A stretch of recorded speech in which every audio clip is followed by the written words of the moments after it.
Good morning everyone. आप सभी लोगों का स्वागत है। आज 9 अगस्त है, तो दैनिक जागरण के राष्ट्रीय संस्करण न्यूज़पेपर में पीटी, मेंस और इंटरव्यू और कौन कौन से न्यूज़ को कवर किया गया है जो यूपीएससी और स्टेट पीसीएस एस्पिरेंट के लिए वो महत्वपूर्ण है।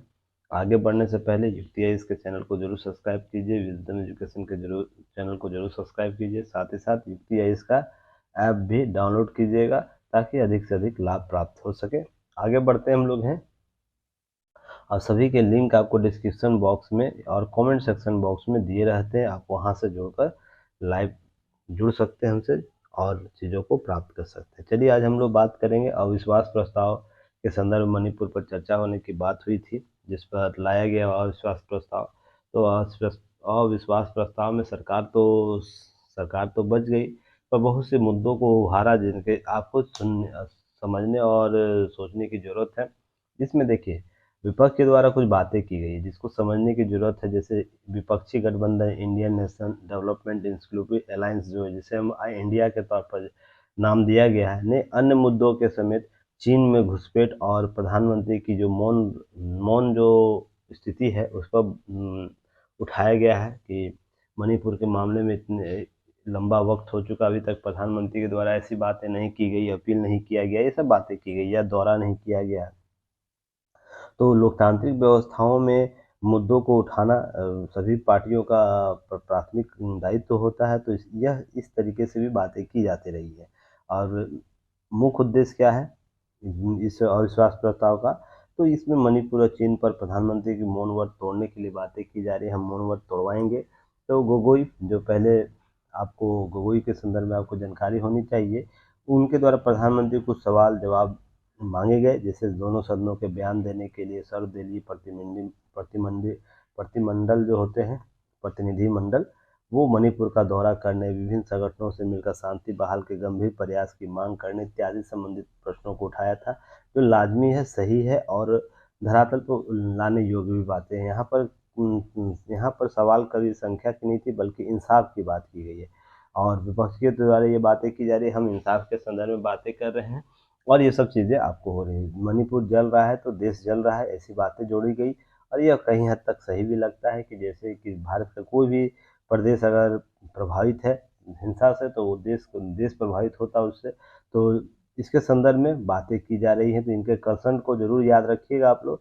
मुद्दे क्या बन सकते हैं, प्रश्न क्या बन सकते हैं, इसी संदर्भ में बहुत सी बातें को की गई। मणिपुर का दौरा क्यों नहीं किया गया, कांग्रेस के द्वारा ये मांग की गई, मणिपुर का दौरा अभी तक क्यों नहीं किया गया है, राज्य की हिंसा पर चुप्पी तोड़ने में 80 दिन लगे, ऐसे क्यों बातें हुई, मणिपुर के मुख्यमंत्री को भी बर्खास्त क्यों नहीं किया गया, इत्यादि कंसर्न के जो मुद्दे हैं लाजमी है वो प्रश्न किए जाने भी चाहिए।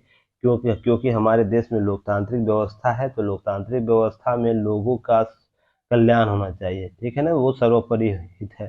तो इसके लिए प्रश्न आपको विपक्ष के द्वारा पूछा जाएगा, आम नागरिकों द्वारा पूछा जाएगा, और इसके संदर्भ में आपको जवाब देनी भी चाहिए और दिया भी गया है। बहुत से मामलों में हम लोग चर्चा पर चर्चा करेंगे। देखिए, एक मुस्लिम लीग समर्थक ने कराई थी मुरादाबाद में सांप्रदायिक हिंसा, उसको फाइल को पुनः मानसून सत्र में ओपन किया गया है, ध्यान रखिएगा। इसमें मुरादाबाद 13 अगस्त 1980 की घटना है, जिसमें नमाज के दौरान सांप्रदायिक हिंसा भड़काने की साजिश मुस्लिम के नेता डॉक्टर शमीम अहमद खां और उनके सहयोगी के द्वारा। मुस्लिम कहने का मतलब है कि भारत का मुस्लिम एक संगठन है, मुस्लिम, न कि पाकिस्तान वाला जो दो दो राष्ट्र सिद्धांत दिए थे अब जिन्ना के द्वारा। वो मुस्लिम लीग की बात यहाँ नहीं हो रही, भारत में एक मुस्लिम संगठन है उसकी बात हो रही है, ठीक है। अब है कि यहाँ पर ध्यान रखिएगा, घटना जो है 43 वर्षों के बाद सच तब सार्वजनिक हित हुआ जब जस्टिस एपी सक्सेना आयोग ने 458 पन्नों की जांच रिपोर्ट मंगलवार को उत्तर प्रदेश विधानसभा पटल पर रखी गई। अर्थात इससे संबंधित जो सक्सेना रिपोर्ट गठित की गई थी इस घटना संबंधित, वो 43 वर्षों के बाद विधानसभा में रखी गई अर्थात विधानमंडल में रखी गई। ध्यान रखिएगा, यह इतना लंबा वक्त लग गया, क्यों लग गया कि राजनीतिक अदूरदर्शिता, वोटिंग बैंक के कॉन्सेप्ट और बहुत से मुद्दे हैं जो हम तुष्टीकरण की राजनीति के आधार पर हम ये सब चीज़ें नहीं कर रहे थे। पर शासन प्रशासन का प्राथमिक दायित्व क्या होता है? प्राथमिक दायित्व यह होता है कि वो किसी प्रकार की हिंसा का सहयोग न करे, कोई भी पार्टी, धर्म, जात से जुड़ा क्यों ना हो, कोई भी कितना भी करीब क्यों ना हो, वो होना चाहिए। पर हमारे यहाँ लोकतंत्र का अर्थ केवल इसलिए होता है कि हम चाटुकारिता करें, इसके संदर्भ में बातें देखने को मिलती थी। अब सोच के देखिएगा, तुष्टीकरण की राजनीति ने किसी एक समुदाय पर इतना हिंसा किया हो, उसके द्वारा अभी तक जांच रिपोर्ट तक नहीं तैयार की गई, तो यह भद्दा मजाक है लोकतंत्र पर। इससे तमाचा क्या हो सकता है, सोच के देखिएगा। कभी ऐसे भी केस स्टडी आपको देखने को मिलेंगे। तो आयोग के निष्कर्ष पर पहुंचा है कि ईदगाह में अन्य स्थानों पर गड़बड़ी पैदा करने कोई कोई भी सरकारी अधिकारी, कर्मचारी या हिंदू उत्तरदायी नहीं था, ऐसी बातें की गई है।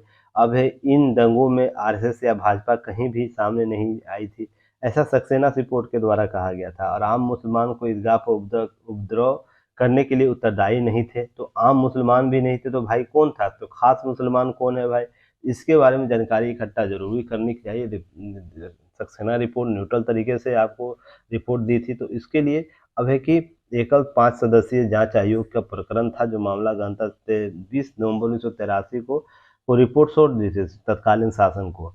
जो भी सरकार थी उत्तर प्रदेश में, उसको रिपोर्ट सौंप दी जाती है, पर उस लंबे समय के बाद अभी तक उस पर जांच रिपोर्ट तक सामने नहीं आने दी गई है। तो ऐसा क्यों मामला था, तो सीएम योगी नाथ जो यूपी के हैं मुख्यमंत्री, उनके द्वारा 12 मई को कैबिनेट में बैठक में मुरादाबाद हिंसा की रिपोर्ट 40 वर्ष बाद विधानमंडल में प्रस्तुत किया गया। तो यह एक बहुत ही बेहतर कदम माना जा सकता है लोकतंत्र को जीवंत बनाए रखने के लिए, लोगों के विश्वास को बनाए रखने के लिए। मान लीजिए इससे प्रभावित जितने भी लोग होंगे, तो ध्यान रखिएगा 84 लोग मारे गए थे, इसमें लगभग 112 से अधिक घायल हुए थे। तो जितने भी लोग इससे प्रभावित हुए थे, तो उनके दिमाग मनो मस्तिष्क में यही रहा होगा ना कि लोकतंत्र, शासन प्रशासन हमारा सपोर्ट नहीं करता, करप्ट हो चुका है, ये सब बातें की जाती रही होंगी। इन्हीं सारे मुद्दों को आपको समझने की जरूरत है कि लोकतंत्र कैसे कमजोर होता है। लोकतंत्र अवधारणाओं से कमजोर होता है। अगर ऐसा मान लीजिए जो 84 व्यक्ति है जो प्रभावित हुआ है, उनके दिमाग में बातें तो यही चलेंगे, उनके घर परिवार में यही बातें चलेंगी, शासन प्रशासन निकम्मी है। तो ये इस प्रकार से कहीं ना कहीं लोकतंत्र की नींव को कमजोर करता है। ऐसी घटनाएं नहीं होनी चाहिए। चलिए, एक स्वागत योग्य कदम है। जांच प्रक्रिया के बाद कुछ भी निर्णय आए उसको समझने की जरूरत है। अब देखिए, एक नया जमीन घोटाले के मामले में झारखंड के सीएम हेमंत सोरेन को ईडी का समन दिया गया है। तो ईडी के बारे में मैं लगातार चर्चा किया हूं, तो आप लोग क्वेश्चन भेजिएगा। ईडी संस्था कैसे कार्य करती है, ईडी की स्थापना किस वर्ष की गई, ईडी की स्थापना किस एक्ट के तहत की गई थी, और ईडी को शक्ति किस एक्ट के तहत प्राप्त होती है। ये सारे प्रश्न आपको कमेंट सेक्शन में होने चाहिए। सभी लोग पार्टिसिपेट कर दिएगा। जो लोग एक्टिव मोड के हैं, जिंदा जो लोग हैं वो जरूर करेंगे। मरे हुए लोगों से कोई सवाल जवाब नहीं किया जाता। सिंपल सा लॉजिक है। अगर आपको अच्छी लगती तो ठीक है, बुरा लगता है तो फिर मेरा क्या जाएगा, आपका जो जाना है जाएगा। एक्सप्लोर कीजिए खुद को। बार बार मैं बोलता हूँ। तो कुछ लोग जरूर लिखते हैं, कुछ लोग नहीं लिखते। रीजन उसके पीछे या तो वो ओवर स्मार्ट समझ रहे हैं, तो चलिए मैं क्लास कर लेता हूँ, देख लेता हूँ, आगे बढ़ता हूँ, या तो वो समझते हैं मुझे सब कुछ आता है। तो दोनों स्थितियां आपके एग्जाम के जो फाइनल रिजल्ट आने में बाधा देगा। इसलिए बाधा मत बनाइए और एक्सप्लोर कीजिए खुद को। अब एक पीटी फैक्ट है, आप लोग को इसे जरूर याद रखना चाहिए पीटी फैक्ट के तौर पर, कि भारत में ऐसी कई विभूतियां हैं जिनको राष्ट्र की भूमिका में राष्ट्र के निर्माण में अपनी अहम भूमिका अदा की। उसी को ध्यान रख के शहीदी पार्क का उद्घाटन जो दिल्ली के उपराज्यपाल है बीके सक्सेना जी, उनके द्वारा किया गया। यह ध्यान रखिएगा आईटीओ के नगर निगम के द्वारा किया गया। तो इससे भी ध्यान रखिएगा। बहुत सी चीजें पीटी फैक्ट के तौर पर पूछी जा सकती है। अगर हो सके तो आप आज यूट्यूब पर जाकर संसद का कार्रवाई जो हुआ था इस बिल के संदर्भ में, इनके बातों को सुनिएगा। सांसद जो पिनाकी मिश्रा है, उनका जाकर भाषण सुनिएगा। जो बातें इनके द्वारा बोली गई है, किस रूप से बोली गई है, आप बेहतर तरीके से समझ पाएगा। जो यहाँ पर बातें लिखी गई है ना, उनको इसके फील को नहीं समझ पाइएगा कि इनके द्वारा किन किन मुद्दों को, किन संसदीय लोकतंत्र की बात की जा रही है, लोकतांत्रिक व्यवस्थाओं को कैसे कायम किया जा सकता है उसकी बात की जा रही है, और सरकार कितना गैर जवाबदार हो सकता है पहले की सरकार है, इसके बारे में बातें की गई है। अब पिनाकी जो है मिश्रा, वो लोकसभा में बेजू जो आपको बेजू दल है, जो नवीन पटनायक के दल है, उनके पार्टी के सांसद है। तो ध्यान रखिएगा, ऐसा नहीं कि भाजपा के द्वारा बोली जा रही है तो बातें आप समझिएगा। तो अगर कोई व्यक्ति, प्रबुद्ध व्यक्ति या बातें करता है, क्या करता है कि हम कैसे लोकतंत्र को बेहतर बना सकते हैं, सुप्रीम कोर्ट से कुछ प्रश्न में पूछा गया, तो ये सब चीज़ को लेकर आपको उनके लाइव आपको भाषण को सुनना चाहिए। ज़्यादा एक्सप्लोर होइएगा आप लोग। तो उसको क्या करना, आप लोग को 10-15 मिनट का वीडियो होगा, ज़्यादा कुछ नहीं होगा, तो निकाल के संसद पर पिनाकी मिश्रा डालिएगा, इस मुद्दे मणिपुर मुद्दे पर चर्चा, तो आपको ऑटोमेटिक मिल जाएगा इनका। तो आप उस वीडियो को देख लीजिएगा, बेहतर तरीके से समझिएगा। ठीक है। अब एक देखिए, 8 राज्यों में 4 लाख हेक्टेयर भूमि पर हो रही है प्राकृतिक खेती, तो आंकड़े दिए गए हैं संसद के पटल पर। इन आंकड़ों को थोड़ा सा याद रखना है। किन किन राज्यों में, तो आंध्र प्रदेश, मध्य प्रदेश, छत्तीसगढ़, केरल, उड़ीसा, हिमाचल प्रदेश, झारखंड, तमिलनाडु में शामिल है। यह कितना एकड़, आपको 4 लाख हेक्टेयर भूमि पर खेती हो रही है। प्राकृतिक जो भारत में प्राकृतिक कृषि पद्धति जो उप योजना के माध्यम से प्राकृतिक खेती को 2019-20 में बढ़ावा दिया जा रहा है, लगातार प्रयास किया जा रहा है। तो आंकड़े हैं, आंकड़ों को अच्छे तरीके से राइट डाउन कर लीजिएगा। नेक्स्ट हम बात करेंगे, देखिए पीटी फैक्ट के तौर पे यह भी है कि स्वतंत्रता दिवस के अवसर पर अमेरिकी सांसद आपको भारत आएंगे, जिसमें विदेशी मेहमान होंगे, जिसमें आपको सांसद रू खन्ना और माइकल वाल्टेज होंगे। उनके नेतृत्व में एक अमेरिकी दल आएगा भारत, तो यह भी आपको पीटी फैक्ट के तौर पर जानना है। और दोनों सांसद भारत अमेरिकी जो क्वार्क्स है, गुट है, कि संयुक्त तौर पर अध्यक्षता करते हैं, तो ये इसके संदर्भ में आपको ध्यान रखना है। ये इससे पीटी फैक्ट प्रश्न पूछा जा सकता है, इसको लेकर क्वेश्चन का आंसर बताइए। भारत अमेरिका क्वार्क्स गुट क्या है, इसकी स्थापना कब की गई है, इस कौन से क्षेत्र में यह कार्य करता है, आप लोग कमेंट सेक्शन में बताइएगा। पहले भारत अमेरिकी संबंध में इसकी चर्चा कर चुका हूँ, इसलिए नो एक्सक्यूज, सीधी बात बोलिएगा आप लोग। चलिए आगे हम बात करते हैं। नीचे आ जाएंगे, सीधा नीचे आते चलेंगे। देखिए एक बहुत बेहतर न्यूज़ है बिहार को लेकर, जिसमें साइबर अटैक से जो धोखाधड़ी होता है उसमें 20 करोड़ रुपए लौटाए जाएंगे बिहार के लोगों को। तो यह सुखद समाचार है। वहीं एक दुखद समाचार बिहार को लेकर है, केस स्टडी है, जिसे आप समझ सकते हैं कि बिहार में स्वास्थ्य व्यवस्थाओं को कैसे किस प्रकार से चिंताएं व्यक्त की जा रही है, क्या करने योग्य कार्य हो सकते हैं बिहार में चिकित्सा को लेकर। इस प्रकार का जब भी मामला आता है तो जो मानव है ना, अनुसार होता है, सिस्टम से अनुसार होता है। तो इसे समझिएगा। अब जो यूरिन बैग की जगह मरीज को लगी दो को लगा दी कोल्ड ड्रिंक की बोतल, जो डॉक्टर था वो भी महान था, जो प्रशासन था वो भी महान था। अब सोच के देखिएगा, बिहार के जमुई सदर अस्पताल में इमरजेंसी सेवा में लापरवाही का मामला सामने आया। यूरिन बैग खत्म हो जाने के कारण स्वास्थ्य कर्मियों ने मरीज को कोल्ड ड्रिंक का बोतल लगा दिया। ऐसा उसे लगा कि नहीं, हम इससे बड़ा नोबेल पुरस्कार जीत लेंगे।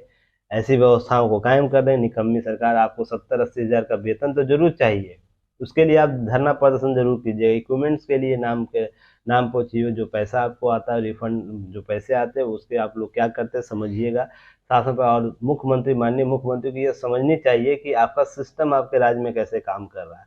यह कहीं ना कहीं उनके मुंह पर तमाचा तक के दर्ज करता है हमारे लोक प्रशासन पर, हमारे शासन प्रशासन पर, कि आप एक मरीज को क्या कर रहे हैं, यूरिन बैग की जगह क्या कर रहे हैं, आपको कोल्ड ड्रिंक की बोतल कर रहे हैं, प्लास्टिक लगा देते हैं, ज़्यादा अच्छा रहता है और भी हल्का रहता है प्लास्टिक, है ना, सिंगल यूज प्लास्टिक। तो यहाँ पर समझने वाली बात है कि आप जब किसी सिस्टम का इसका अति दोहन कर देते हैं तो व्यवस्थाओं में विरोध ऐसे ही उत्पन्न हो, जैसा मेरा विरोध उत्पन्न हो रहा है।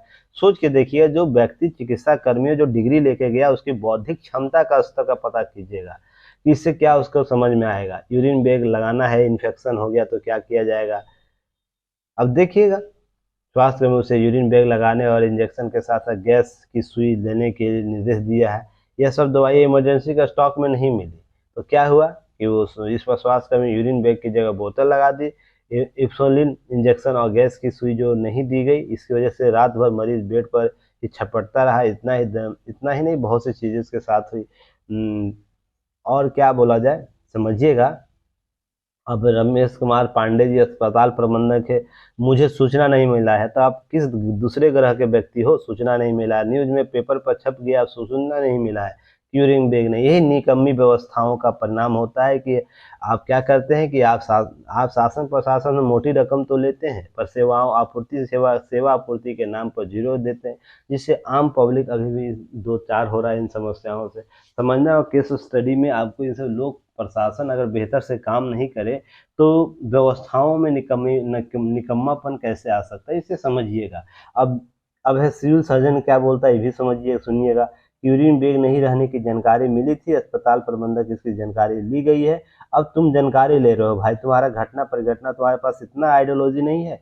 मेरे भी फादर मेडिकल में रहे हैं, मैं भी जानता हूँ कि कैसे व्यवस्थाएं काम करती हैं। तो इसलिए आप किस लिए बनाए गए हो? आप ऑडिट करो अपने, प्रत्येक महीने अपने शिपमेंट का ऑडिट करो। बस मलाई खाने के लिए है या तो अफसरगिरी झाड़ने के लिए हो? बस इस चीज़ को समझने का प्रयास कीजिएगा। अगर आप कार्य और दायित्व बेहतर नहीं करेंगे तो आप उस पद पर रहने लायक भी नहीं हो ना। तो आप डायरेक्ट बोलो कि मैं इस पद पर रहने लायक नहीं, पर पद चाहिए पर व्यवस्थाओं को कायम नहीं करना है। अब आपके पास नहीं है सेगमेंट, मान लीजिए यूरिन बैग आपके यहाँ नहीं था, तो आपने कभी केंद्र राज्य सरकार से डिमांड किया, सचिव को लेटर लिखा, आपके पास तो क्षमता है, आप अपने अपर को लिखे, वो अपने अपर को लिखे, कैबिनेट सचिव तक जाएगा।